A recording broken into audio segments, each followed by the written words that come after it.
Hi all, welcome to Blasters Arena. തിരുവോണത്തിൻ്റെ ദിവസമെങ്കിലും Kerala Blasters തങ്ങളുടെ ഉടമസ്ഥ കൈമാറ്റം ഒഫീഷ്യലായിക്കൊണ്ട് പ്രഖ്യാപിക്കും എന്നായിരുന്നു എല്ലാ ബ്ലാസ്റ്റേഴ്സ് ആരാധകരും പ്രതീക്ഷിച്ചിരുന്നത്. പക്ഷേ ഓണസമ്മാനമായിക്കൊണ്ട് ഒന്നും ലഭിച്ചില്ല. ആ പ്രഖ്യാപനം ഇതുവരെ നടന്നിട്ടില്ല. എന്ന് നടക്കും എന്നുള്ളതാണ് ആരാധകർ ഉറ്റുനോക്കുന്നത്. ഇന്ന് ആശിഷ് നേഗി കേൽനോവിൽ ലൈവ് ആയിക്കൊണ്ട് വന്നിരുന്നു. ഇതേക്കുറിച്ച് അദ്ദേഹത്തോട് ചോദിച്ചിരുന്നു. എന്തുകൊണ്ടാണ് ഈ പ്രഖ്യാപനം വൈകുന്നത് എന്ന് അദ്ദേഹത്തോട് ചോദിച്ചു. അതിന് ആശിഷ് നേഗി നൽകിയ മറുപടി ഇങ്ങനെയാണ്: കേരള ബ്ലാസ്റ്റേഴ്സിൻ്റെ ഉടമസ്ഥ കൈമാറ്റവുമായി ബന്ധപ്പെട്ടുള്ള വ്യക്തികൾ അഥവാ ഈ ഇൻവെസ്റ്റേഴ്സ് ട്രാൻസ്ഫർ വിൻഡോ അടക്കുന്നതിന് മുൻപ് തന്നെ ഈ ഡീലുകളെല്ലാം ക്ലോസ് ആക്കാൻ വേണ്ടി ഒരു ഡെഡ് ലൈൻ നിശ്ചയിച്ചിരുന്നു.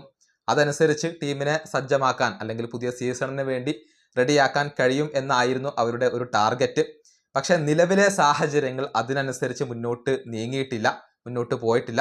നിലവിൽ ഈ ഇടപാടിൽ യാതൊരുവിധ തടസ്സങ്ങളും ഇല്ല. പക്ഷെ പല കാര്യങ്ങളും ഇനിയും പൂർണ്ണമാവേണ്ടതുണ്ട്. ഇതാണ് ആശിഷ് നേഗി പറഞ്ഞിട്ടുള്ളത്. അതായത് ഇൻവെസ്റ്റ്മെന്റ് ഡീലിന്റെ കാര്യത്തിൽ തടസ്സങ്ങൾ ഒന്നുമില്ല. പക്ഷെ അവർ പ്രതീക്ഷിച്ച പോലെ വളരെ വേഗത്തിൽ ഇത് ആയിട്ടില്ല. പല കാര്യങ്ങളും ഇനിയും റെഡി ആവാനുണ്ട് എന്നാണ് ഇപ്പോൾ ആശിഷ് നേഗി വ്യക്തമാക്കിയിട്ടുള്ളത്.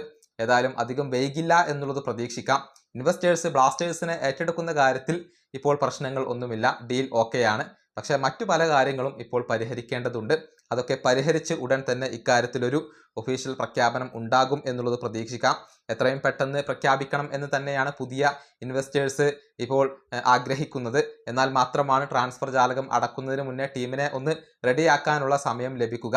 പക്ഷെ അവർ കരുതിയ പോലെ കാര്യങ്ങൾ മുന്നോട്ട് പോയിട്ടില്ല എന്നാണ് നേഗി ഇപ്പോൾ വ്യക്തമാക്കിയിട്ടുള്ളത്. ഈ വീഡിയോ അവസാനിപ്പിക്കുന്നു. അടുത്ത വീണ്ടും കാണാം.